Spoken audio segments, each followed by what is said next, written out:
We've already said hi to each other. I feel like I should disclose that we did greet each other and tested the technology. Anyway, Yeah. Okay. So should I just start? yeah, go for Okay. it. Um, so in the first real play, what Ava had on her mind was finances. She said that she had had some financial hardships over the last year that had made it really hard for her to recover. And now she's buying a new house, which is really exciting. But it's making her take out student loans for the very first time. And that she said, you'll hear at the end of this segment, is really scary for her, were her words. So now I will try to share.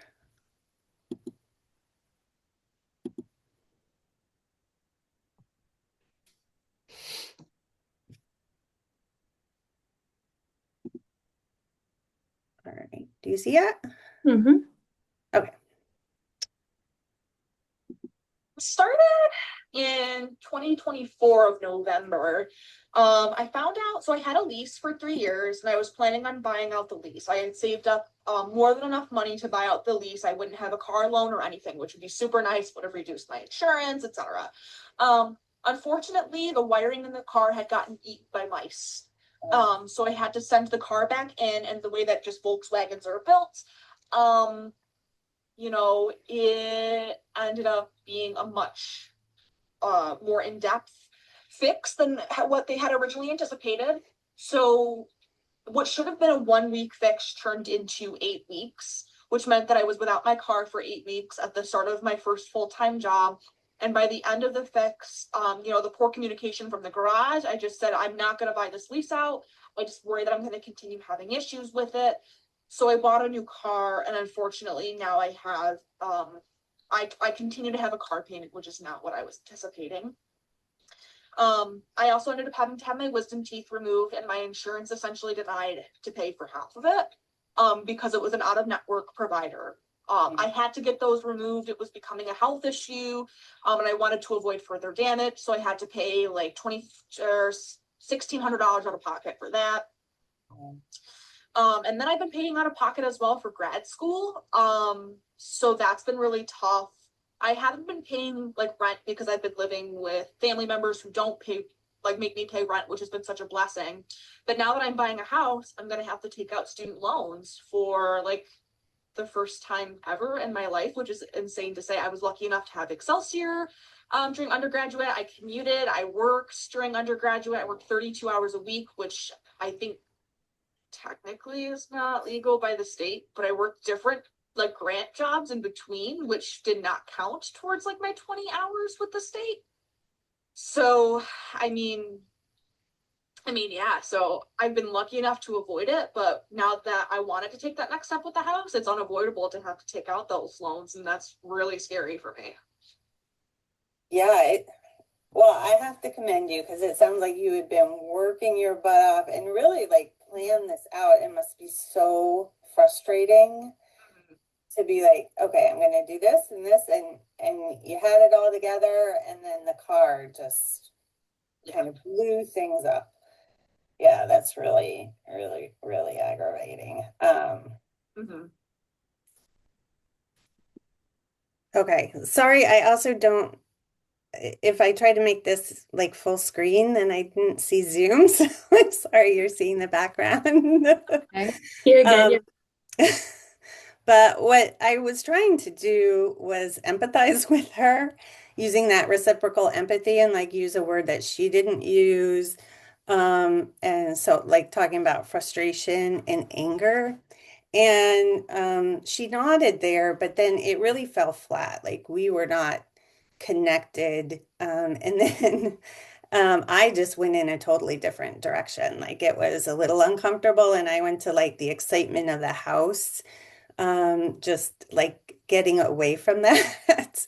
Um, and really missed an opportunity, to talk to her about it. And then in rewatching it and reflecting, I noticed like I put myself in that situation rather than empathizing and putting myself in her shoes.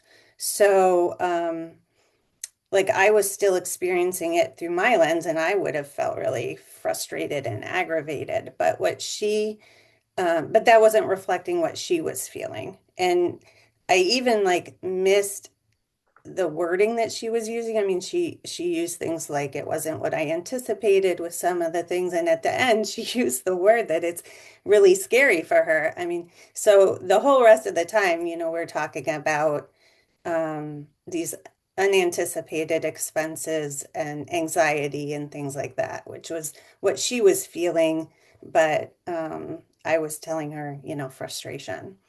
So we had a really nice discussion about that, but I think it really stayed very like heady with beliefs, core beliefs, and talking about content and stuff, and never really got into like emotions and the heart of things in that way. And yeah, I guess that's good. Um, I really just didn't, I wasn't sharing in the problem with her, I think. So there wasn't that kind of connection. It just, kind of stayed on the ideas. So in um, the next clip, I went into the second thing thinking emotions, emotions, emotions. We gotta like talk about emotions. And then also there was this kind of connecting them to her narratives and beliefs, which she talked about later in the first part.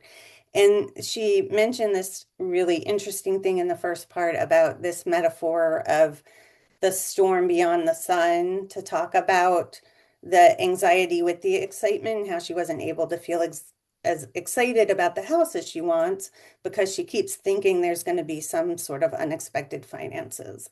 And I was interested in like exploring that kind of ambivalence like they talk about in some of our readings.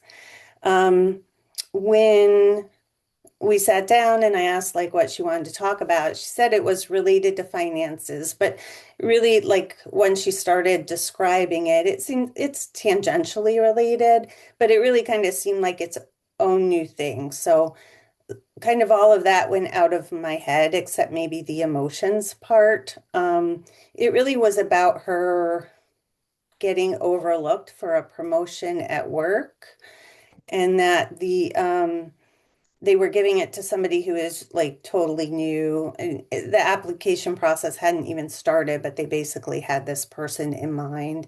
And so here she's discussing some of that. I can wait until May when I get my provisional school social work license and then just go find a district who'd be willing to take a provisional licensure. Or I can like put myself out there and apply for the assistant directorship, and then potentially get like turned down anyway. And I would have to train like my potential supervisors. So I'm just like, oh, like lots of feelings of like anger and just like upsetness. Like, so that's what I've been like dealing with for the past like 2 weeks. I know that was a lot. No, I mean, that's understandable. I want to hear a little more about the feelings that you're having related to this. So, oh boy, they're complicated.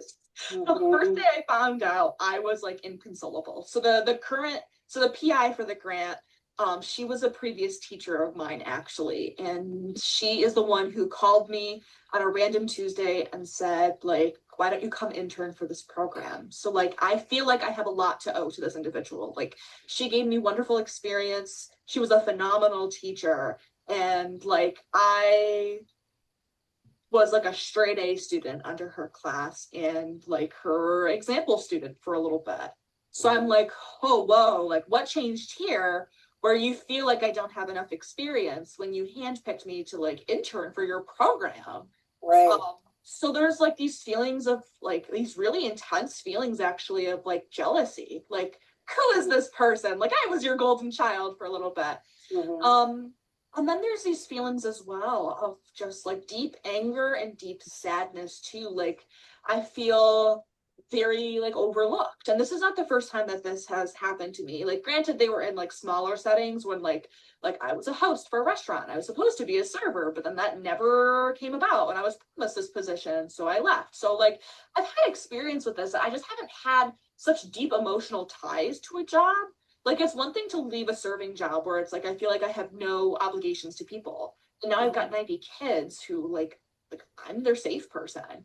So it's like I'm just having a lot of very intense feelings of like if I go, then am I letting all these people like down? And I'm putting the grant in a bad situation because I'm very experienced in working with the schools. So it's just there's a lot of it's a mix. It's a really mixed bag. I would say the three top would be like jealousy, sadness, and anger.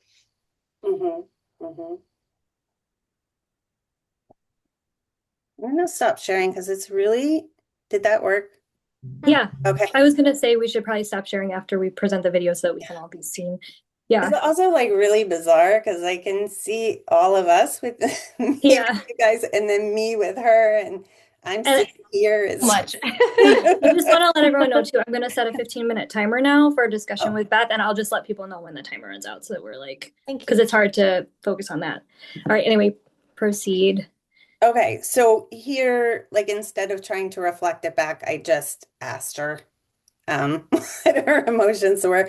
And she really opened up, you know, it was like giving her permission to talk about them and that it was okay. And she's, you know, obviously very in touch with herself and self-reflective. Honestly, I really loved how you just very simply were like, I want to hear about the feelings you're having around this. Because I think something that I got tripped on a lot was like trying to form the perfect question to get the perfect answer. And you're just like, what are the feelings? And it was like you said, the way you put it, giving her permission to open up to you, and just opening that door. I thought that was like a really just simple and beautiful way of handling that. Thank you. Yeah, I don't want to cut you off, so tell me if you want to talk now. No, go ahead. Okay. Just to like jump onto that, I wrote down before the second clip started that your focus was emotions. And like the very first thing the second clip started with was Ava talking about her emotions. And then you directly asking, exactly what Kelly said. I want to know more of what you're feeling. And I also wrote down that you had said about the first clip, like you felt like you weren't sharing in the problem with Ava in the first one. And I feel like you immediately starting with like, tell me what you felt is like completely sharing in the problem with her. Like it had nothing to do with your perspective, your recollection of what happened. You straight up were like, let's get right into it and tell me what you feel and what you got. So I just want to say, I think that was a great job at like setting a goal and achieving the goal. Like you wanted to talk about the emotions, you got right into it and it was effective. Like she immediately opened up. So good work. I think to your point, when you were sort of speaking about the two moments, talking about how the first time it stayed kind of like at an intellectual level, and wanting to just drill down and saying like it was about finances, but it was really only like tangentially about finances. I think that's something that's like super common, and we tend to like want to put this like kind of intellectualized, conceptual thing on our problems and say this is what it is, it's this thing, when usually there's like emotional underpinnings happening that are like the real root of the problem. So for you to acknowledge that and like actively work toward bringing that out, like I just thought it was like a good choice. Yeah, I want to say I agree with Kelly on that one because it was the first session, right, between you and Ava, and it's pretty normal to kind of the first session to kind of inquire like, tell me like why are you here? And then for the client to kind of go on a reel of like A, B, C, D, E, F, G, and then once you kind of process that video, it's like, okay, these are the problems. You can hear in Ava's voice, she's very like passionate when she talks. You can hear like the excitement, you can hear the volume, and then from there you're like, okay, certain things are triggering, certain things are emotional for her. I do want to say that you're very like insightful, like after your first video of like what you could have done differently, and then addressing that in your second video, like what Alyssa said, just kind of going straight right into it. It's like not missing that opportunity. Thanks. Yeah, I mean, even the second time with going into the emotions, like I felt more connected with her and more in it with her, as well. And to Ying's point, like the first session is often a little more superficial because you don't have that trust and that permission. And so like it speaks to sort of like your rapport that you were able to get to that by just simply being like, tell me about your feelings, like a very simple kind of easy opening of like that door, like I said before, because you had built that trust of like just listening to her sort of speak about her problems on a level that she was able to like to meet you at the first time. Mhm. I also Yeah, feel like I remember, oh, I'm sorry for cutting you off. Go ahead. just real quick, like Kelly, to your first comment, like I think in that first session, I also still was like in the like I gotta have the answer. I gotta, do the thing right and feel that stress sometimes with kind of a medicalized model of things. And then in the second one, just tried to like disengage from that. And then especially when she was bringing up something even totally different, I was like, okay, that's out the window. Let's just be here and focus on being present and engage with what's happening. So that was useful. I still feel like you definitely make good use of, I think Whitney mentioned like a 70-10 ratio of like client versus like therapist of like, talking wise. It could be 90-10 or 70-30, but I think from the clip that you showed, you definitely just let Ava speak. And while she was speaking, you showed your like the nonverbal communication. The head nodding was great because if she was looking at the camera, she can see that you are acknowledging what she is saying and it is important to you. Yes, one of the first things I wrote down when you started, even in the first clip, it was calm presence. Mm-hmm. Like you're so you nod, like I feel like when I'm watching myself, I nod like so big and I'm like just such a frenetic body, and you just made me feel calm. And so like I think that's maybe that's innate to you, but like I feel like kudos. You have an extremely calming, like grounded And the presence. blue behind you, Yeah, it just yeah. really works together. But your presence and Dog. even I think like in the way that you talked about how you felt about the first clip, like I know you weren't 100% thrilled. It sounds like you weren't 100% thrilled with the way it went. I still want to point out some things that I thought were great. I noticed that our professor does this for us a lot of the time. Sometimes I think something went terribly, and she always finds like little things that I wouldn't have picked up on that I'm like, oh, I did do something right there. So, like, one, although you were feeling a little bit, I'm guessing here, maybe panicked when you didn't know what to say and you went in the other direction, you presented so calm and like unfazed by that I would have thought you did it on purpose, like that was your intention to go that way. And whether or not that should happen is here or there, but at least I think that would make the client feel calm and like where you're going with the conversation. So yeah, your overall presence is so calm. And I wrote down that you had a beautiful affirmation and summary. I love the way that you summarized everything Ava told you because you said, and I wrote this quote down, you really planned this out. And she didn't put those words, like she did not say that. But that was something I think we probably all picked up on. And I don't think I would have used that phrase to describe it, but I think that was perfect because that encapsulates like the frustration or the, disappointment she might have been feeling because she did try to plan everything out perfectly to work and then everything started falling through left and right. So I think you did a lot of things that were really, really good, even though you don't necessarily feel like you were able to focus on them. So I just wanted to highlight those things too. And there was very clear growth between clip one and clip two. Yeah, I think I love that you brought that up, that she gave her credit.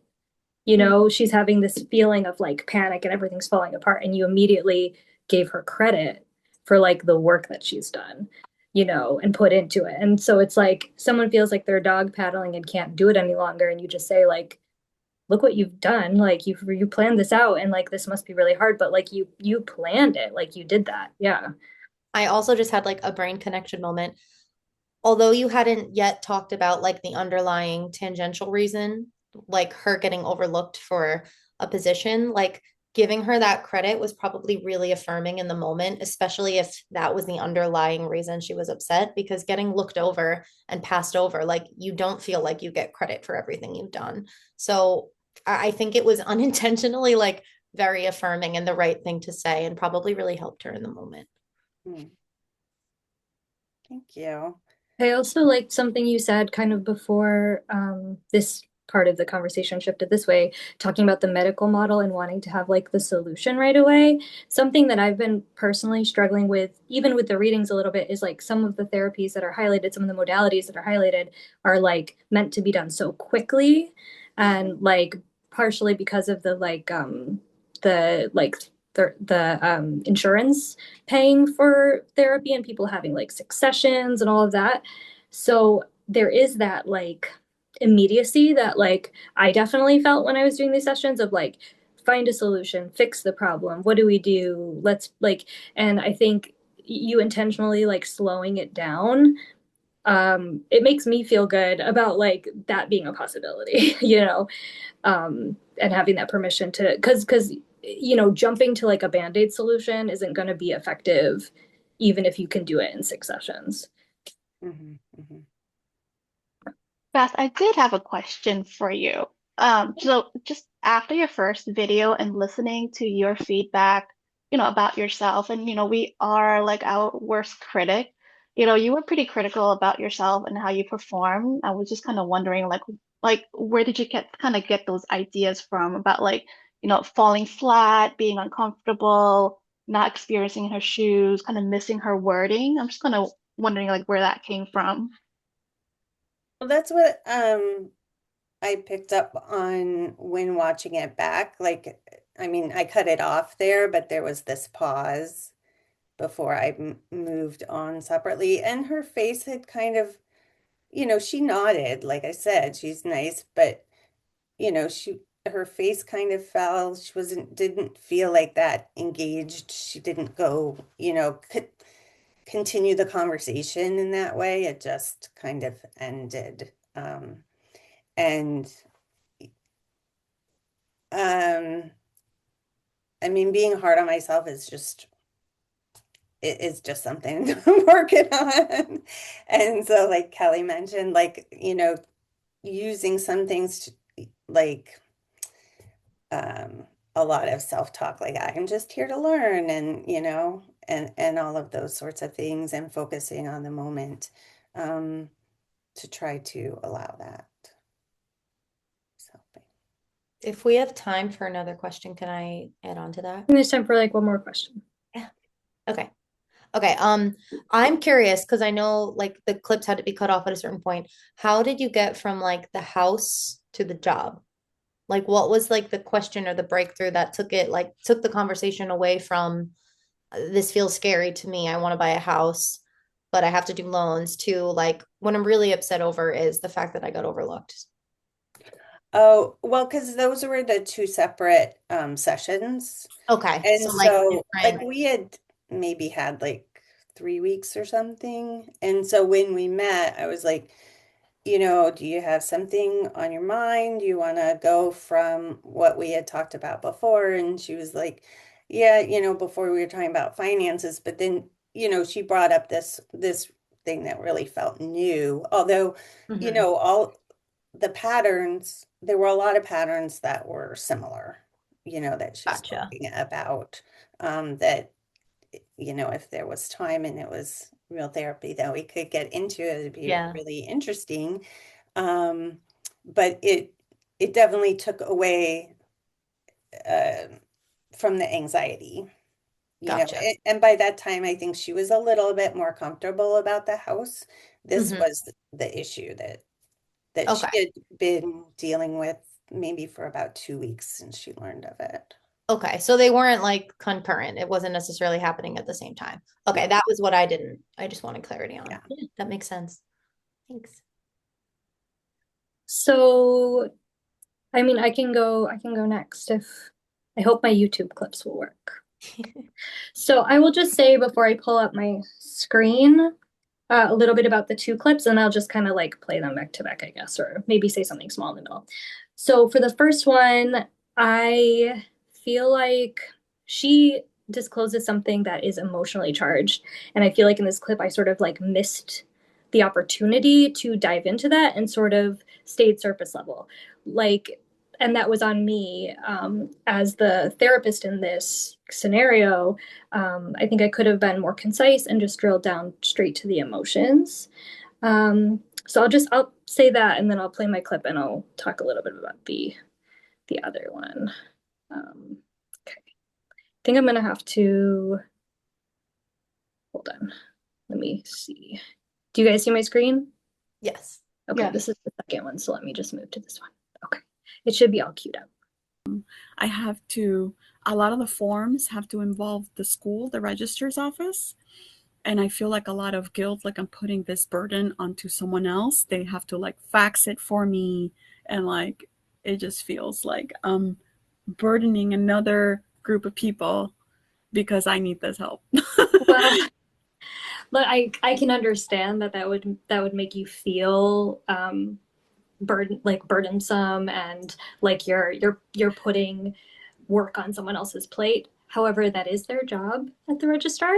So Yeah. do remember do remember that you know, people are in their places to help you. And you should, you know, do as much as you can, reach out to whoever you need to get those supports because the system is so challenging. And I'm sure I just want to assure you that feeling the guilt and the burden, while I can understand that it would feel that way, um, you gotta also just know that it is people's jobs to do that. So, you Yeah, know, do you, yeah, I know. do you Uh, find that that's a common thing for you that you feel like you have to do things for yourself and not like involve other people? Is that like something that you find in other areas of your life as well, or? oh, absolutely. Yeah, that's in everything with my family, with my partner, I'm an older sister. And I also had to take on a lot of responsibility when I was young. So for me, it's like just like the idea of reaching out to have someone do something for me is very anxiety inducing. I'm like, I feel like I have to like be extra thankful and extra like if I ask for the help at all. Yeah, every So time. you feel like you have to justify it. Yeah, like Yeah. I have So that is my first clip. And I feel like again, sort of the beginning part especially, kind of go on this long sort of thing about her like trying to like basically give her a pep talk about how she can do this and all this and trying to fix it right away like we talked about instead of really trying to figure out what was going on emotionally for her. So we get into it a little bit more towards the end. I felt like things kind of hit a flow after that point, but my instinct was definitely to like just fix it, fix it, fix it. So my second clip is I didn't feel like my second like pass at this went particularly amazing. I was having kind of an off day. I still feel like I'm very wordy, but I was attempting to like reach for feelings in this clip, look at the patterns that Paula was kind of talking about having, and allow Paula to like take a beat and express something emotional. So that was my goal in this clip. Let me see.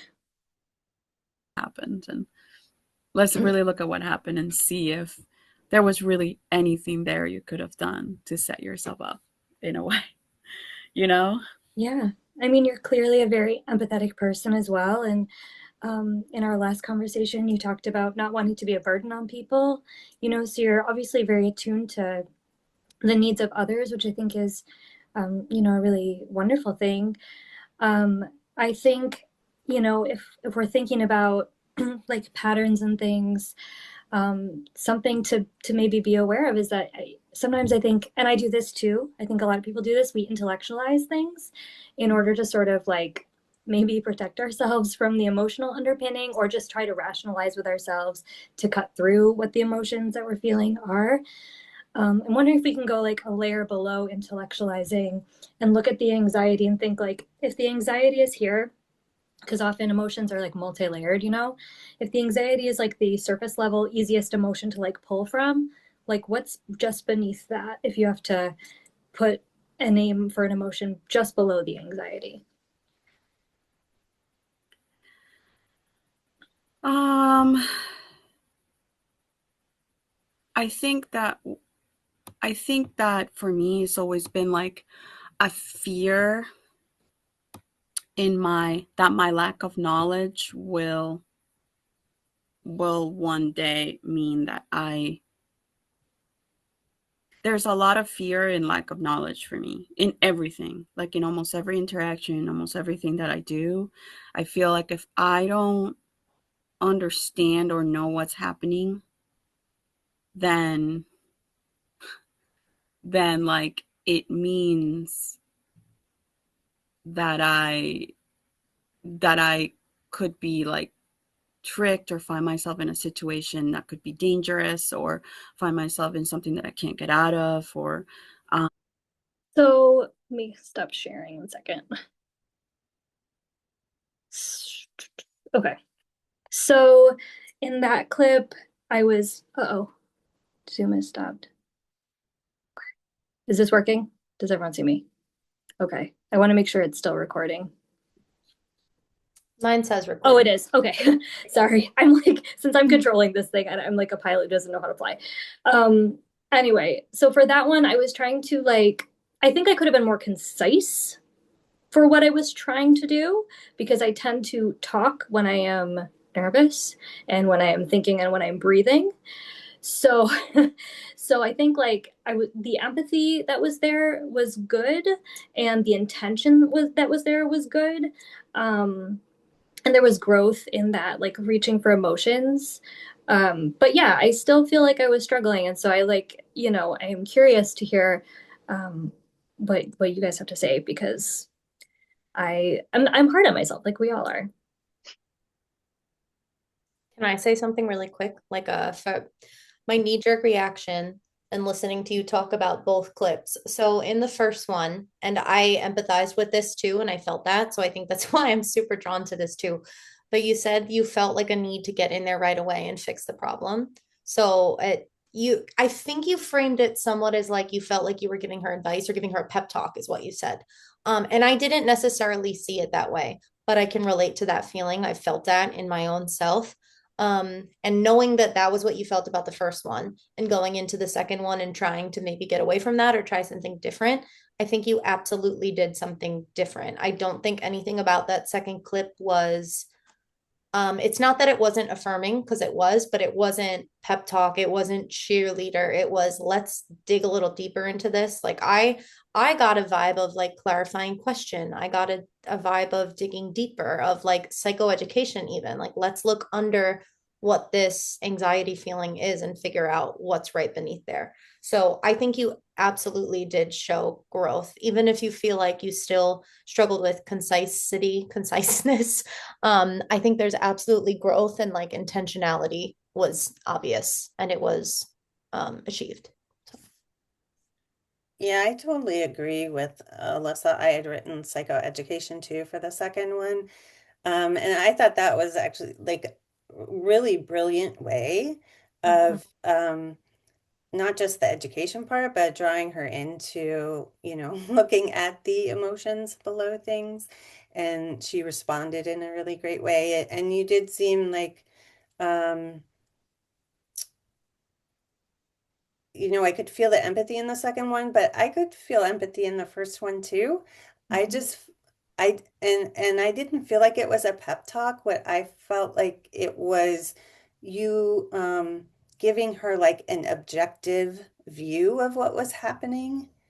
And I think that's actually really important for therapists to do sometimes because we're like in our own space and, like being hard on ourselves or whatever.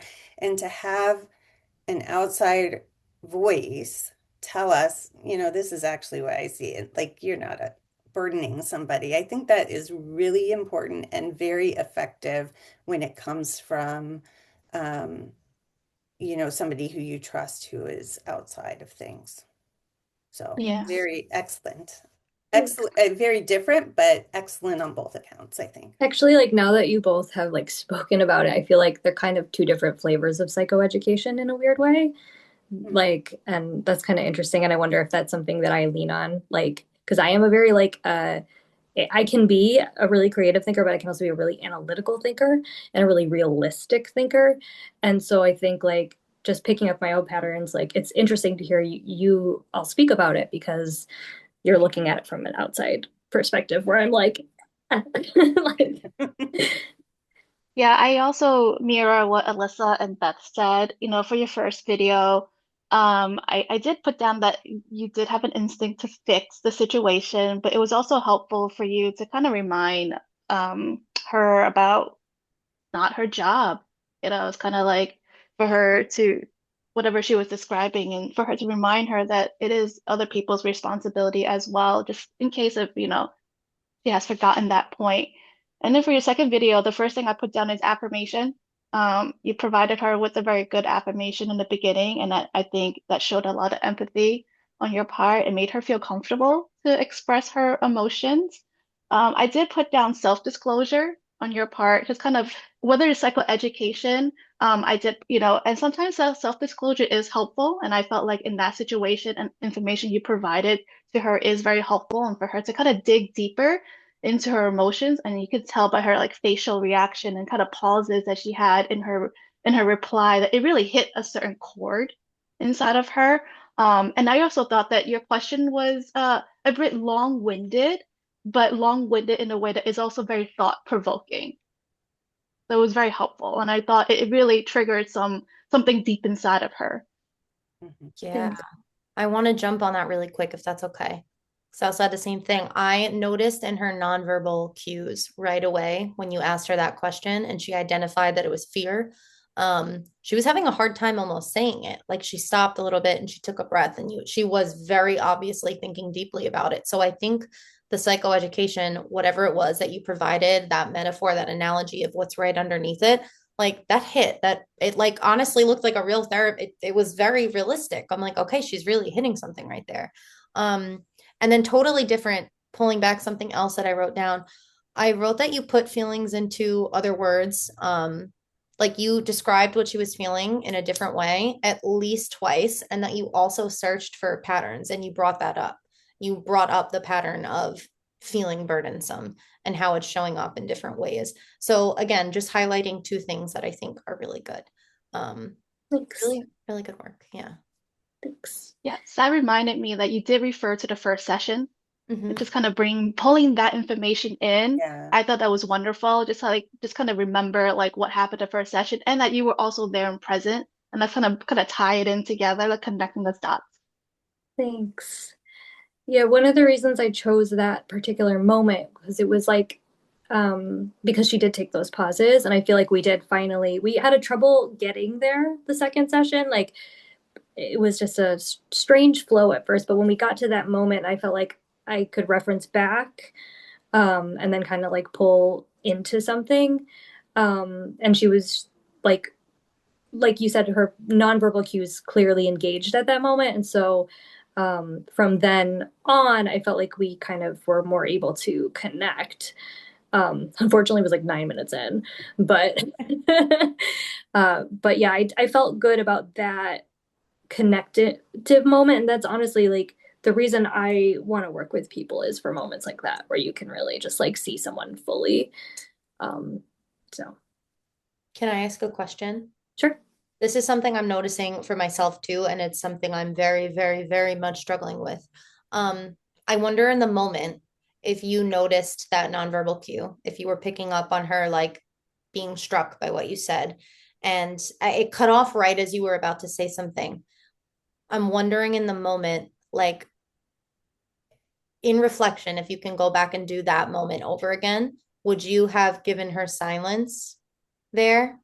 Or would you Yes, have said something? Okay. definitely. And this is something that Whitney picked up on too in the first one. She hasn't given feedback on the second one yet. But about I I could wait like a hair longer. I could just give more space. And I think, like I sort of disclosed when I started talking. When I get into like, I don't know, I have trouble stopping talking. So, so it's something I'm trying to like pump the brakes a little bit more and find my calming presence. I don't necessarily think everyone's going to manifest like the calm therapist thing. It's like you find like whatever your personality fits, but I do definitely need to like rein it in sometimes. And I appreciate you acknowledging that you also struggle with that because Totally. it's That's my growing edge is that I talk too much too. So I get it. I want to say, same here. It's also one of the things that Whitney pointed out in my first video is that I don't give silence pauses and I just go straight into asking questions and not allowing the other person to really reflect. yeah. It's Beth, hard. I feel like you are very thoughtful in I your had the opposite problem. I don't need silences. I've But noticed I mean, even in like, class you're very thoughtful and yeah. intentional. Yeah, but I did notice like when I have like in the first one when I had a thought in mind, something that I wanted to do, it was pulling me out of being attuned to those expressions and nonverbals and just being with her because I was Mm. going up into my head. Yeah, can I ask you guys a question? For your second one, did you feel like because you had prepared a little bit for it, that there was so much up there that you could like I think that's part of the reason I couldn't get my flow at first was that there was so much in here. Like think about this, talk about this, get into this, reach for this, that like Beth said, like tuning in was like a little bit hindered. And I'm kind of wondering like going forward when we're all moving into our respective jobs and things, like how does one know their client, you think about their client in between sessions and then move into the therapy open to just go in whatever direction? Answer me. Tell me the secret. I had the opposite experience actually. I think Really? in the first one, I was so insanely nervous and so hell bent on showing that I knew what I was like, I need to hit this, I need to hit that. And like kind of like Beth was just talking about the inner monologue. I was so lost in what was going up here that I lost what was going on in front of me. And my goal for the second one was do anything but that. Like my goal for the second one was be present, talk less. So I actually tried to like I remembered the gist of what we spoke about. But I went into the second one with like blank slate. This is the gist. Bring it up, see if she wants to talk about it, but just be with whatever she tells me and try not to like show that I know instead of just having a conversation. I think I tried to approach the second one as like have a conversation that feels human and not robotic or like manicured to be any sort of way. But that's so interesting that you had the opposite experience. That's so interesting. But I can relate to what you felt because I felt it the first time. I felt so Right. lost and I couldn't find my words. And then I was picking out the most random things just to show a technique, like something that was totally irrelevant to what she even told me. I'm like, let's jump back to that you said that has nothing to do with what you're telling me, but I remember you said it and I can show a skill here. And I was so red. I knew I was floundering. There was nothing I could do about it though. It just was happening. So I totally understand. And mine was just switched the first time around I had that experience. That's so interesting. Yeah. Yeah, I'm similar to Alyssa. Like the first time around, I had the cheat sheet up on my second screen. I was referring to it, making sure that I hit all those skills and not really I wasn't present. And the second time around, I was like, you know what, blank slate. Let's just start new, make it fun. Wherever it takes me is wherever it takes me. I'm sure skills will come naturally. I mean, I think, we're in this field for a reason. It just comes naturally. And then when we're reviewing the video, we'll just hit all the points, like no stress. That's Yeah, what I tried to do too. Sorry, Beth. yeah. I was similar to that. And I think what I'm going to try to do when, we're doing it in real life is like maybe have a couple things in mind in case they don't come with something else, but just know that all of that might fall away immediately. to do, do whatever they lead with. Yeah. No, that's helpful. That's helpful. Being in the moment, right? Secret to life. Yeah. So that concludes me, I guess, if anyone wants to jump in and be next. I'm happy to go next. I will go next. All right. So I'm going to preface this again with I was absurdly nervous for this, and I felt extremely uncomfortable. I don't know why. It's nothing about my partner. It's nothing my partner did. I just felt so out of sorts, so out of place. And I was really struggling throughout the entire 12 minutes. So I chose one clip, and I'll start with that one. But I was very nervous, and that impacted every single thing I did. I kind of just gave you guys insight into where my headspace was. So I won't go into that again. But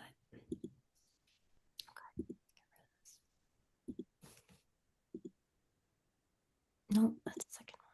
Okay. So Jamie started with telling me about an issue that she's having at work, but it's not really an important issue to her. She even referred to it as silly, where she works at an office, and the ladies and the people at the office are very, very into going out to happy hour, going out to lunch. They always want to do extracurricular things. And Jamie's kind of the only one in the office who just like, nah, I don't really want to. And she wasn't necessarily verbalizing what about it was bothering her, other than the fact that she didn't want to do it and she was the only one. Um, I'll give more insight after we watch the clip. I'll let the clip play. About and saw them, like whatever, but I don't feel the need to make plans like that. Like, So I hear that you have really strong boundaries, which is good. So I know a lot of people tend to struggle with that, especially with work-life balance. So I want to commend you right away on having a strong sense of, I understand that I like these people and we see each other a lot at work. And while I maybe in theory would hang out with them, I also, you want to have that separation between work and home life. So I just want to highlight that right away because that's a really good thing to have, is that that ability to set the boundary. Whether it feels comfortable or not is maybe a different story, but having the ability to set it is a really great thing. I'm curious as to why you think it's silly to feel this way. I guess it's just not up there, like on the importance level. Like, it's just kind of like, kind of irksome, but like, I wouldn't describe it as being like something that keeps me up at night or anything. Like I said, I don't want them to feel bad, I guess, about it.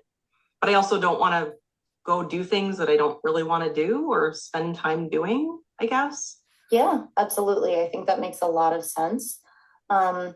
I know that this is something that a lot of people tend to struggle with. I think it's difficult to be in a workplace, especially when it's a very social workplace, to sort of keep up your social battery as an individual, but then also like maintain the boundaries between spending time with the people you work with, like in the work setting, and being able to have energy when you go home and have, time and space and energy to just care about yourself when you're home. You may not want to spend that time that could be used to do other things to, like recharge and whatnot. You may not want to spend that time with your colleagues. I'm curious if there's ever been like do you get a sense that your colleagues are upset by this or perturbed, or like that they think you're the odd person out or something like that? Okay, so we'll stop sharing for a moment just to unpack that.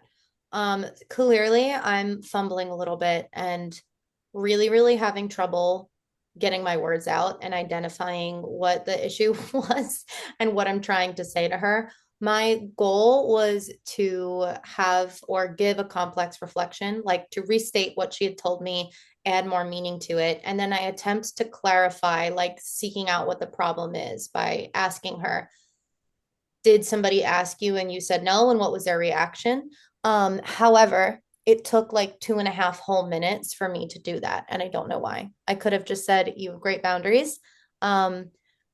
you know, where do we go from there? Yeah, so my reflection in watching that back was that I was trying to give a statement back to her and it just took way too long with way too many words. And essentially, I think what I was trying to say was you set a boundary, but it was hard for you, or you were comfortable making this boundary and understanding it, but you're worried about the way someone feels about it. I think I could have wrapped it up in one sentence instead of dragging it on. I also notice her nonverbal cue, just like I could kind of feel the glaze over after a certain point where she's like, "Are you going to stop now?" Or like, "What? Where are we going with this?" And I, at any point in that sentence, could have stopped and just let her process and speak, interject, affirm, deny, anything. And I didn't even give her the time or space to do that. So here's the second clip.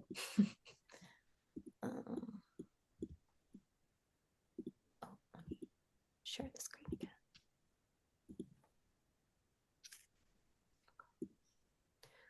So I started the second clip again with what I intended to be a calmer demeanor and the intention of just having a conversation. I started it out by bringing up what we talked about last time. And I said, "How are you feeling about work lately?" So I left it very open ended, not necessarily about the situation. Just gave her space to talk about work. Yeah, it's not like it's not anything that I'm like, oh, I really should. But it's just one of those things that it's like everybody else is doing it. So like, why do you have to be the one like party pooper that doesn't do it?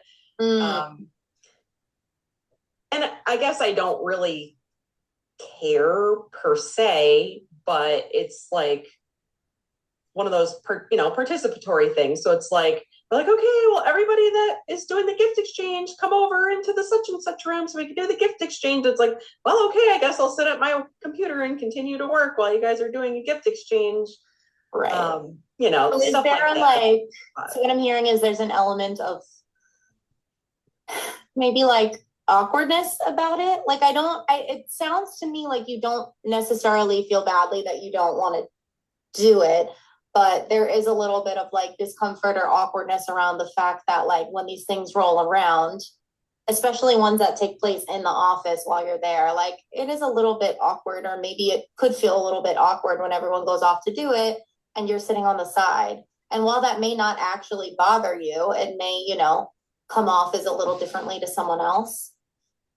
Yeah, I think that's kind of part of it. Like, I don't feel left out per se, but I feel like somebody else might say something about it, or like, why didn't you, like, I don't want anybody to think that there's like a problem and that's why I didn't, or, that I'm struggling and that's why I didn't, but nobody's really like called me out on it. Most of the time they like joke around. They're like, oh yeah, we're going to do this thing, but I'm sure Jamie's not going to go. But I've just gotten to the point where I'm like, I'm old. My bedtime is like 9:00. And once it's dark early, like that's my bedtime. So like, it's dark now. I'm going to bed in an hour. Like, yeah. I don't want to be out and about. I don't want to go any place. I have astigmatism. I'm not driving in the dark. I just know I'm old and I don't want to. Yeah, I'm hearing you firmly explain why you don't want to do it. And I think they're all super valid reasons. And I also totally agree, especially. All right, so I go into a little bit of self-disclosure right after that and just saying, I agree, I'm the same way, yada, yada, yada. The reason I chose that clip as the second one was because, and I'm going to pull back what Ying said earlier about the 70-10 or 70-30. I don't know why I wrote 70-10. That makes no sense.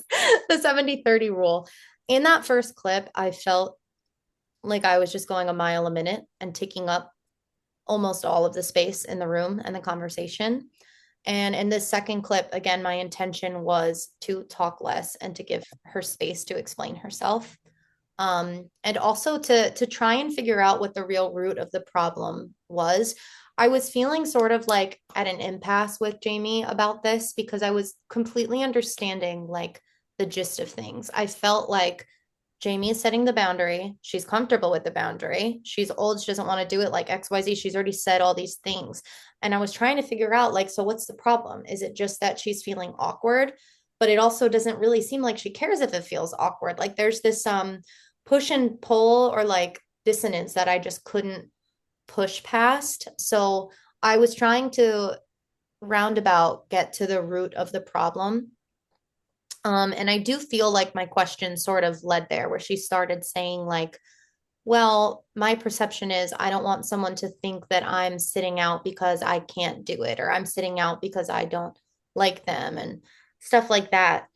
And in my reflection, I wrote this up with like my actual write up on the annotations. Like, I feel like there was a little bit of like an illusion of work where I could have been confrontational and just said something along the lines of, I'm hearing you set this boundary. It's a little uncomfortable. You seem okay with it.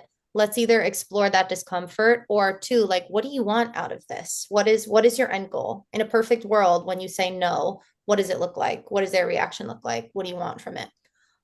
So I feel like I missed a couple opportunities to figure out like what was distressing about the situation for her other than the awkwardness. Or if that was just it and it just stayed there. I lost my train of thought, but I was going to say one more thing. I'll just stop there. Can I say something really quick since Yeah. and then if you think of it, jump back in. You said the word dissonance, which like I know you're a music person too, like struck a perfect chord with me. Because I think sometimes there are problems like this where you're holding two different feelings at once. And maybe Beth was sort of or Beth? No, Jamie. You're Beth. Jamie was struggling with two things at once. Setting the boundary, I'm comfortable. Am I really comfortable? You know, it's awkward. I feel a little bad about it. How are they perceiving me? So I think you had a really big challenge as well. And like just wanted to acknowledge that my partner was very forthcoming emotionally, very open. And so you had to kind of like find a way in. And I think you had a strikingly more calm, more like you even in the second segment, more calm. And I loved that you laughed with her. You know, you made a connection because maybe she's not somebody who's going to be delving into her emotion. She seems pretty like, you know, firm on her emotional sort of awareness. She's sure of herself. She's confident. So for you to get her to laugh with you, I thought was like really special and showed connection in a different way. That wasn't like, oh, this is striking something with me. It was like, yeah, you get it. We can laugh about it. And I thought that was like a really cool moment. That is what I will say. I want to say that I'm quoting myself. I wrote down, love your nonverbal cues, the nodding and the smiling. I just want to put it out there with what Kelly just said. Like literally, I wrote that down when I saw you smiling. I was like, check. Mm-hmm. You even were taking up less space in the frame of the window. Like it just felt like you were just calm. You were sort of leaning. Like your body language in that second one was just really felt like for a friend speaking to you. So I thought it was like, super strong. Thank you. And I think like going off like what you guys said, her vibe, you know, affirming, validating, you know, her reasons, but you're not trying to like force her to go in deeply into emotions or something that might not, you know, be there with this issue. Yeah, I was having trouble with that because I could not tell if there were deeper feelings to it. I almost felt like it was like a very low stakes thing to talk about, but almost too low stakes where I'm like, I don't know where else to explore this. But I also think that was my like missed opportunities. I didn't really ask questions that dug deeper, or I did, but they were just missing the mark. Like there were a couple times when, and she actually said this in the clip that I showed, where she's like, yeah, that's part of it. And I think in looking back, there's so many times where I wish I went, what do you mean? What do you mean part of it? Like, tell me more about that. And I think it's much easier in hindsight. No, go ahead. I think to your credit, this may be a client, if this were just a client, this might be a person that it takes a week or long or a couple weeks, like, you know, of time. I mean, physical days, like 5 days, 10 days, to get to something more emotional. And the fact that you felt like you had a moment where she was able to say like, well, I'm worried, to kind of got around to, I'm worried about how people are perceiving me. I'm Mhm. worried about how people are reacting to this, even though I'm comfortable in my decision. I think that was the root of it. And I think you got there in as deep a way as you were going to with a type of client like this who is not as like emotionally just like open, you know? So it's honestly really good practice to have different types of people to speak to. And I think we're probably like emotion heavy in this program as far as like personality types, like very open people probably. So that challenge for you, I think you did a really successful job in meeting that challenge because you had to work for it. You really had to work for it, for that opening up and for that like, well, actually it's this. It's that I'm worried about how people are seeing me even though I'm comfortable with my own like in my skin and I'm comfortable with my own decision. Thank you. That's very affirming to hear that perspective because I was not feeling that way about it for myself at all. Yeah, and I mean, you also got there in such a short time. I mean, we're doing this in 8 to 12 minutes, and this is 24 minutes. only the second time you're meeting with her. Like, just from practicum, seeing people who have a hard time opening up and it taking weeks and weeks and weeks of, full sessions and stuff. So, no, I thought you did a great job. I also want to go back to the first one because I guess I didn't interpret it in the way that you shared. Um, but a couple things like I thought were really strong. Like right away, you're affirming her strengths, something that she is seeing as a negative or presenting as a negative, and explaining the importance of boundaries. And I really like just even how you ask questions. Um, it's direct but with a gentleness. Like I'm curious about, why you feel silly or, why you consider this silly. I felt like you have a real natural like warmth and empathetic presence. And that, to me, this felt very natural in a lot of it, rather than, you were describing being in your head and feeling a little more frantic. And that's not really what I was picking up on. I thought it was great. Thank you. Yeah, I agree. Yeah. I wrote down normalizing, need for boundary. Yeah. I thought the normalizing was great. I think that's something that needs to be done more for people, just like being like, it's okay to be you. And this is like, if you've set this boundary, that's great. And I loved when you just point blank asked, even though it took you a while to get there, I feel that because I think maybe we're similar in that we both talk while we're thinking and we're processing while we're talking. And maybe we're auditory learners. I am like, the music thing. So when you just said, like, why do you think it's silly? Like, it kind of, that question, like, definitely cut through. Like, I made a note of that as well. It was a great question to ask her. And even if she wasn't fully ready to, like, dive into it at that moment, I think that helps you get to that later moment. I could see that. Yeah, also say something that my supervisor has said. That he always says, like, it's about planting seeds.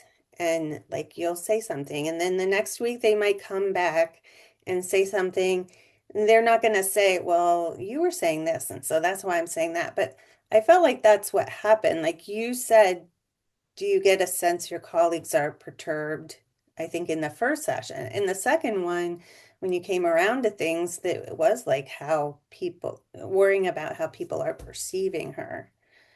So, I didn't need even though it doesn't feel like there was an immediate outpouring or, aha moment, it comes about and honestly that in a very quick time span. Yeah. that. Thank you so much because I didn't put those pieces together or see it like that. I think I was solely focusing on where I felt my shortcomings were. So that is really affirming and also like reframing for me to see it in a different perspective. And I can genuinely see what you mean. I'm not just saying like, oh, thank you, to be nice. Like I do see that. So thank you. One more thing I finally remembered what I did want to say is I do feel like every time I ask questions, I almost I ask leading questions where I'm trying to get them to answer a certain thing. And I tried to just ask a question and leave it with silence after in the second one. And I do feel like not all of my questions went like that, but I did do one where I just asked a question and I just, instead of, I wanted to keep talking, but I was like, and I just sat and I let that kind of like awkward moment sit. Um, so that is like one of, again, my growing edges that I'm really trying to do. And I'm in my practicum, I'm not like seeing clients yet. I'm so interested to hear about what you guys are doing. I'm like working in groups and stuff, so I haven't had as much opportunity to like really use these skills in practicum like directly, but I am practicing with my family and my friends and just the way that I talk to everybody when they're telling me anything. I'm trying to do those summaries and those complex reflections and ask a simple question and just let them take it. So that's the way I've been working on it and trying to get better at it. But yeah, thank you guys so much for that reframing. That was really helpful. Can I just add that I didn't see what you were saying, like the critiques you had about yourself in your videos. I definitely did see like improvement from video one to video two.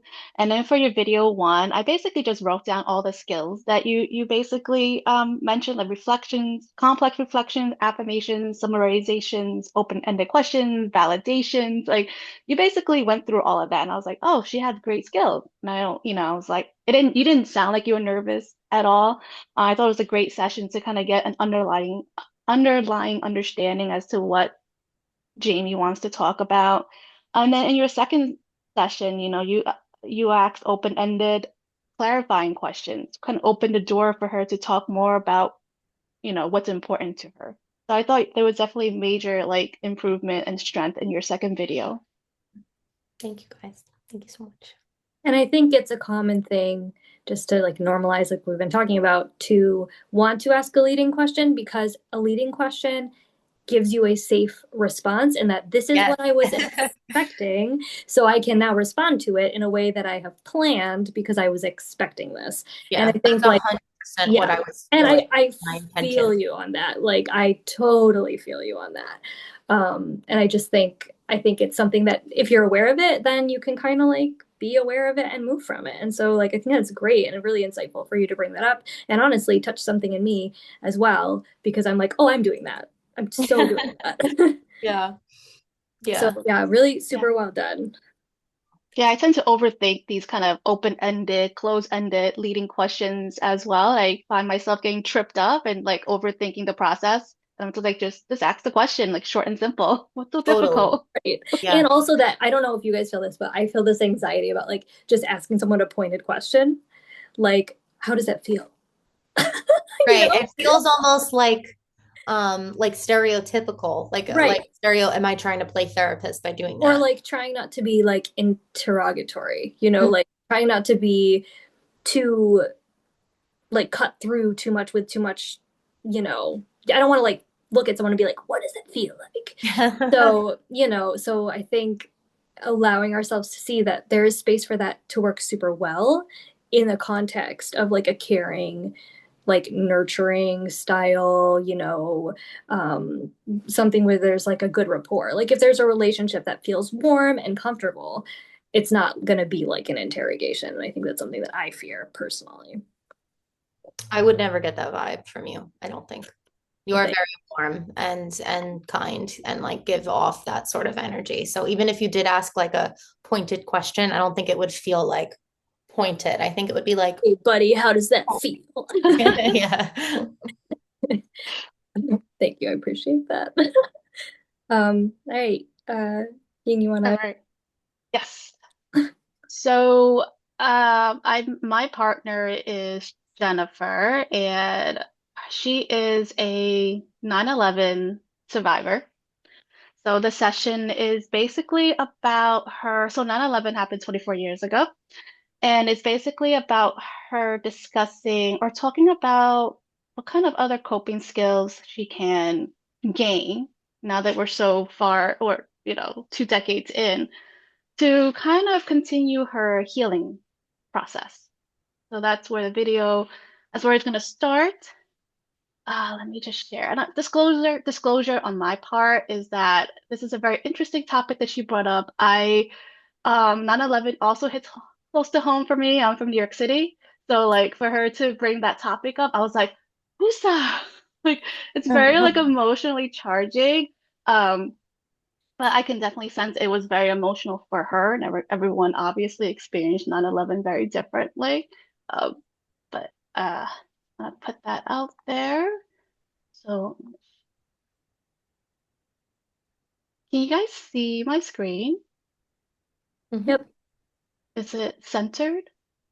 looks good. Okay, I will play.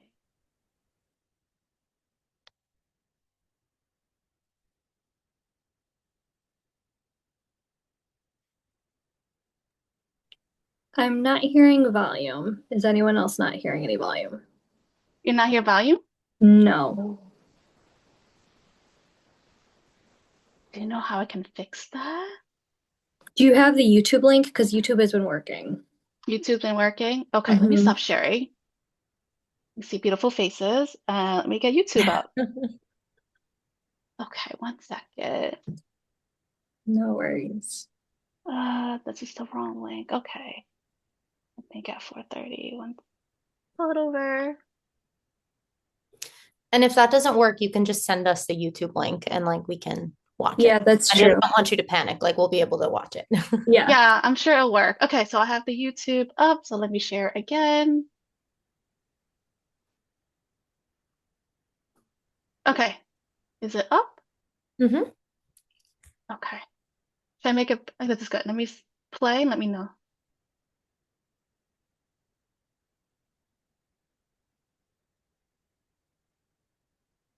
There's still no volume. Yeah, I wonder if there's like a permission that's on your computer that's like needing to be turned on or something.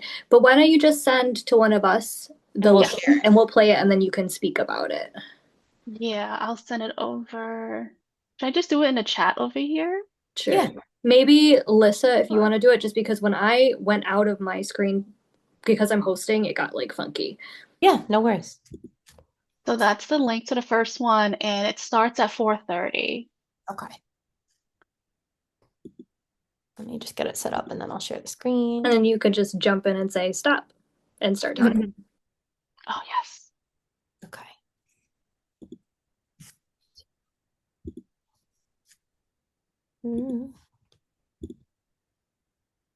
You guys see?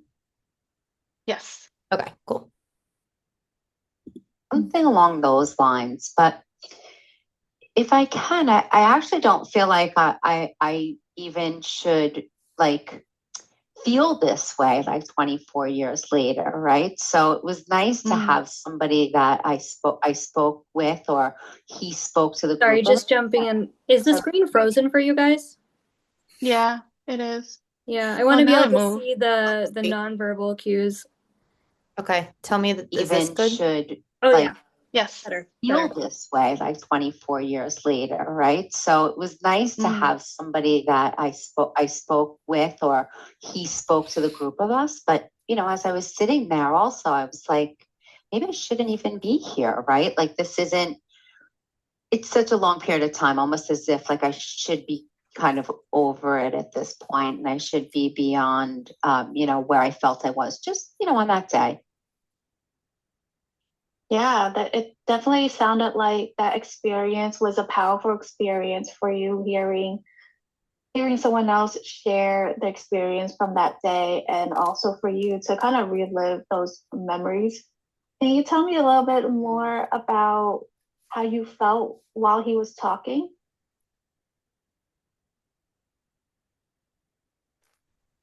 It was nice.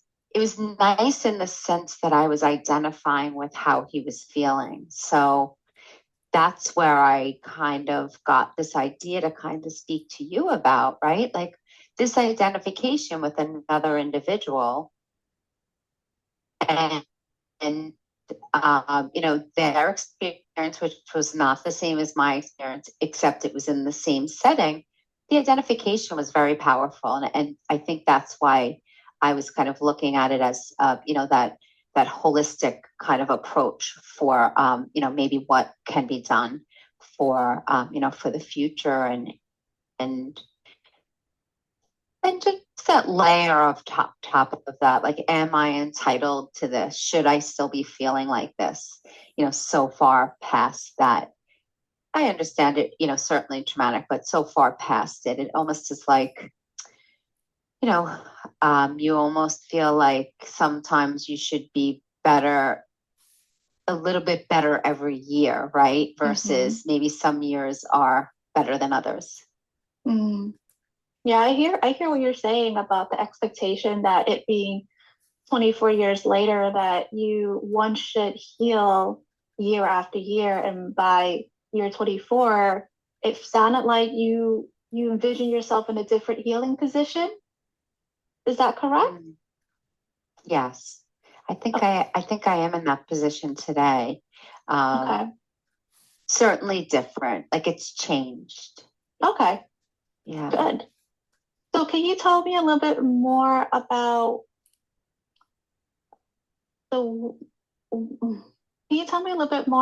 why you feel, or is there a reason why you feel like you shouldn't feel the way you feel currently or in year 24? Okay, you can stop. Where does that feeling stem from? Okay. Oh, you can stop the video. Thank you.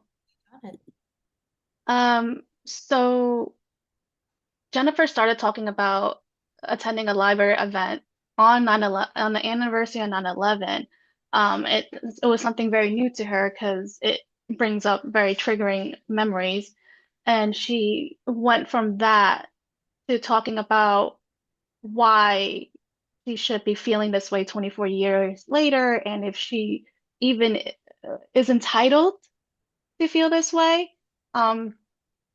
So like during this video, I was definitely up in my head about what's the right thing to say, what's the most appropriate thing to say, definitely to have that trauma informed lens with, the questions that I'm asking her, how to like provide like complex reflections. And I feel like that's definitely something that tripped me over. It's having those emotion words. I feel like I have like surface like words to use, but anything digging deeper into that is definitely my growing edges. And then just finding the appropriate like open-ended questions to ask her to kind of elaborate more, like for her to elaborate more on like her feelings.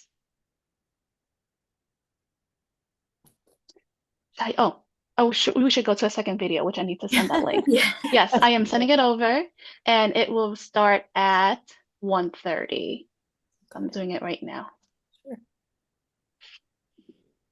And then for this video, I did provide a summary in the beginning and asked her where she wanted to start.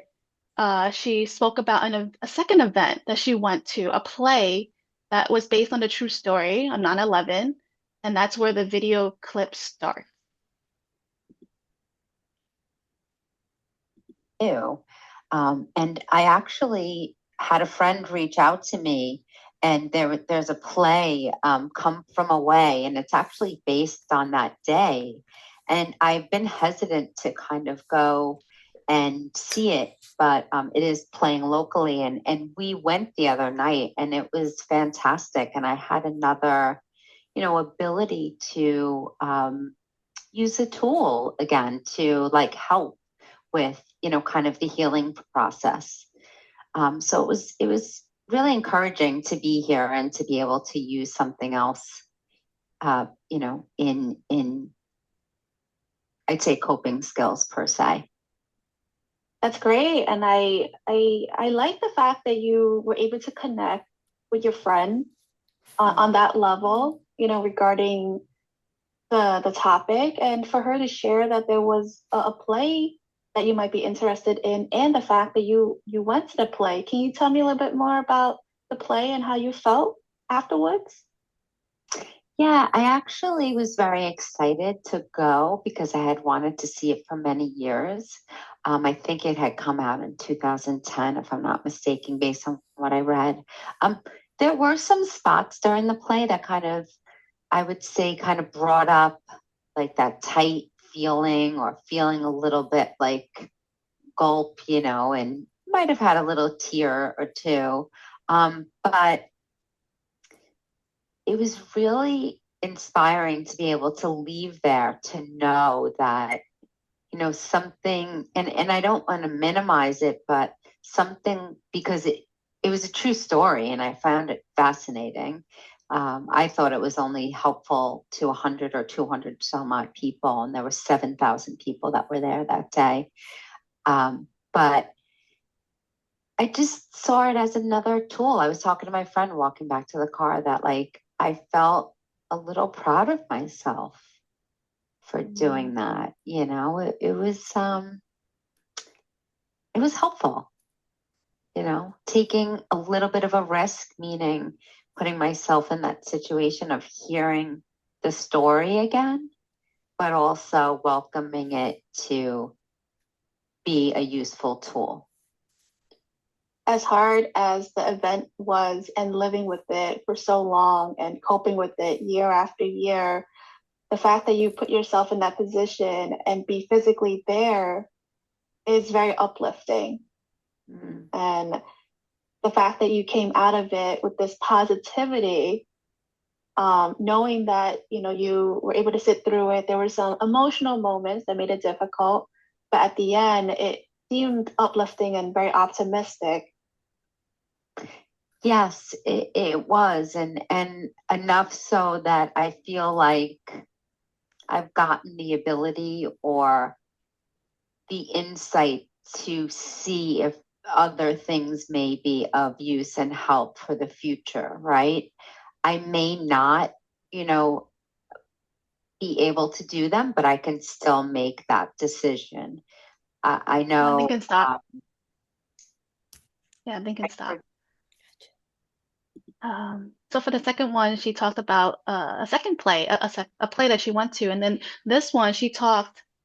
She was very positive about her experience, and I wanted to kind of continue that thought process within her to get to talk more about why that matters, how she can use this tool, ongoing in her ongoing healing process. I wanted in my second video, I wanted to provide more like complex reflections. I wanted to provide more like affirmations and validations, after hearing what she has to say. I provided a silence, a pause period, which I think is good for her self-reflection, especially, this is a very like emotionally charged topic, so it's good to have like these pauses. But obviously there are a lot of like other things I could have done a little differently. I really loved in the second clip how you like uplifted her social connection and the strength of peer support. I think especially with something traumatic like this that was experienced on a grand scale, peer support is like critical. And to for her to have people who also have a similar experience that she can then experience these this play with and like experience these other sort of like she referred to them as tools, but to have those experiences with another person I think is very validating. And for you to even though it was kind of like a brief thing that you sort of mentioned, I think it was really strong to lead with that and to uplift that and sort of like put it in the back of her head, like keep reaching for your friends. So I thought that was really, really cool.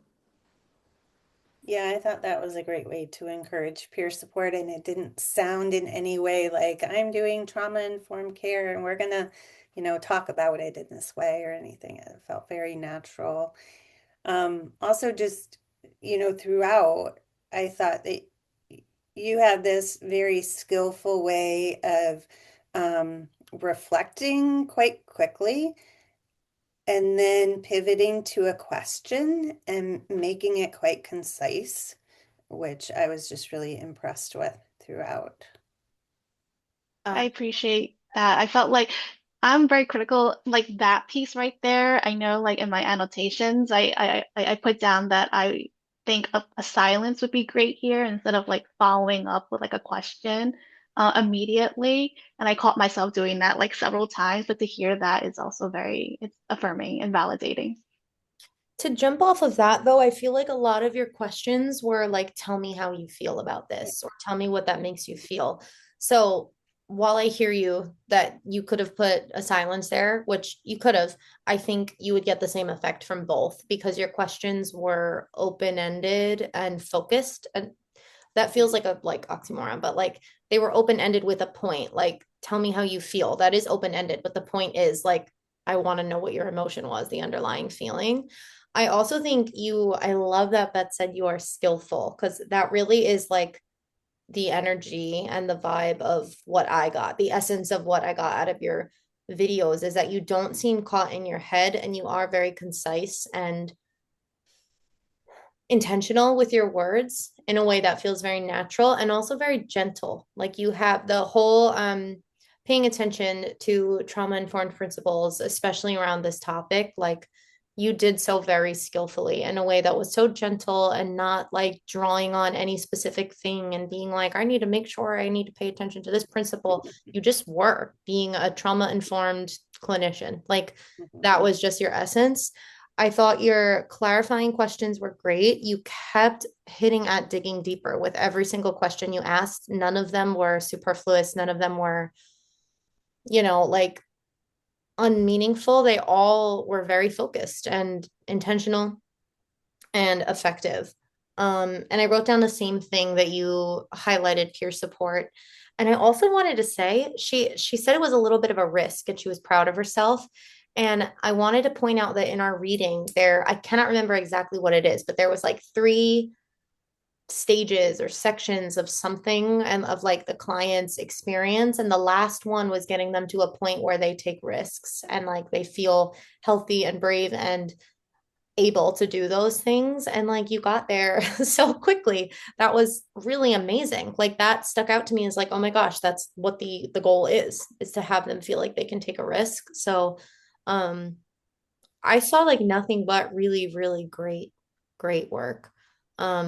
And while I understand you're wanting to add more silence, I think the preciseness and the conciseness of the way that you speak fills that same space or does the same thing that a silence would, if that makes sense. Piggybacking off of what Alyssa is saying, I felt like there was negative space there because of your clarity in your questioning and I wrote down calm, intentional focus because that was like and I wrote that down in the first one, calm, intentional focus. So I think it's something that you're bringing, like if we're all trying to find our therapeutic voices, so to speak, you are bringing this calm, intentional focus to what you're doing. And I think, pauses are great and you'll definitely learn to work those in, but it felt like there was space there because you were holding space in the fact that you were so intentional and focused and clearly like with her. And I also just want to say,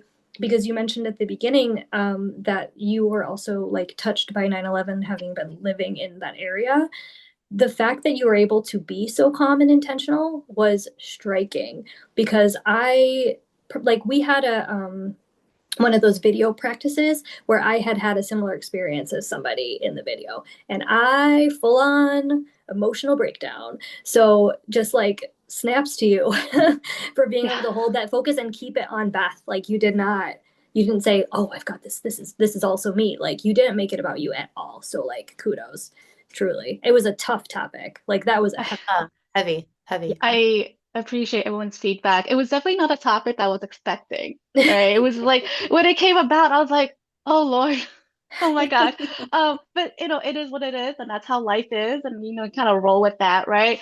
But I did write in my reflection, that to Whitney, like, it's just one of those topics where I have a lot to say. I do, right? About my own experience. I can self-disclose exactly what happened that day or any like coping skills that I've done, which I have not done any. But reflection. And also Jennifer and I also reflected as well, kind of the experience, but like off camera, which is very helpful in a way because it is a very emotionally triggering event for a lot of people that were affected by it. But I just feel like it's her space. it was her space to talk, and it was her space to share what, she was here for. And that was so clear. And I think you held that space beautifully. I just really wanted to uplift that because I was honestly like so impressed. Mhm. Thank Mhm. you. And Very good I just at want to, naming emotions too. Mhm. Every time she would say something, you would give it another name, but it wasn't just like it wasn't like it was like leveled up. It was almost like a more detailed version, a better version of the word. Whereas sometimes I feel like I'm in linear comparisons, you like leveled it up every time. And so Yeah, there was quickly. It was really skillful. That was such a great word to use. Yeah. yeah. And the flow you. was so natural. I think if you had left space for silences in some of those, I think this worked better probably than that would. I mean, it just worked very well. It felt like you were just doing a very flowy give and take. Mm-hmm. I agree. I think spaces could have led the conversation elsewhere, or it could have maybe Jennifer could have reflected and thought maybe it would have a negative thought about something, or something like a negative memory might come back. Like it might give space for that, maybe like Mhm. silences. So, but these are maybes, right? We just don't know what might or might not happen. That's sort of an Um, interesting way to think about these skills because they can go in many different directions and thinking that like, oh, sometimes giving too much space could actually maybe derail a conversation, could stall a conversation, could make people feel awkward. So like, I don't know, it's interesting to think about that stuff because we have these tools that were made to sort of like think about applying and like, try to work them in naturally. But like, it's also about sort of like pacing and timing them right and really like as we like have been saying in most of these, staying in the moment and just like being tuned in enough to choose wisely and then redirect if it doesn't go as planned. And maybe don't have a plan as much. But I think yeah. it kept you like for me witnessing it, it looked like you stayed connected. Whereas I think that if you had certain silences, she might not have felt, seen and kind of met in those moments, kind of a little abandoned. Mm-hmm. I agree with that. Yeah. I agree. There's also like one other thing that I noticed. It might not have shown in the video, but I realized with telehealth is that, and I also have like a chair that moves, is that I was constantly moving in my chair. It may have been it was in the first video, and I was constantly moving, and I was so annoyed at myself after rewatching. I was like, holy Lord, how many times are you gonna be bouncing? So with telehealth nowadays, it was one of those like non-verbal communication that I realized and I picked up on like after like the first video. I was like, okay, second video, let's not move too much. Just want to point that out. Like I didn't realize like I was moving. I was also nervous, right? So like I'm like jittery and so yeah. Yeah, oh God. I don't know if you guys felt this way, but like rewatching myself and looking at my body, I was like, holy moly, like like calm down, girl. Yeah, I What's feel going on? that. I'm like nodding the whole time. I can't not do it. It's like it reflex. Yeah, no, I'm Yeah. with. I think I can calm down a little bit too. I Yeah. feel that. Oh. Well, I mean, we are at 5 o'clock, 5:06. I wanted to give you the full, amount of time we kind of like I like to talk to you guys. So I think we all I think it was a good conversation. And yeah, so I appreciate you guys. I really appreciate the support and the affirmations and the insight. I think you guys are doing wonderful jobs and you're going to be all great. So that's all I want to say. Yeah, it was great to see Good. how everybody does things differently and gonna take a lot from how you guys Yeah. are practicing. It makes me feel also like we've read about like finding your therapeutic voice. We've talked about it. And I think like we all had distinct styles and ways of being with people. And I think they're all valid and good. And that was, for me, really affirming because, it made me feel like I don't have to fit into a particular box. I will find my stride. And like, I think we all will. And you could see glimmers of it in all of us, which I thought was really cool. So Yeah. I can't wait to see where you end up. Yes. I mean, that's what makes us different. right? We all have our own styles, and the way we approach one topic is very, like, for all of us is very different, but it just makes us special in that kind of way. Yeah. Yeah. Awesome. I hope you Thank guys have a for great creating. night. Yeah. Thank you so much. Yeah, I will stop recording.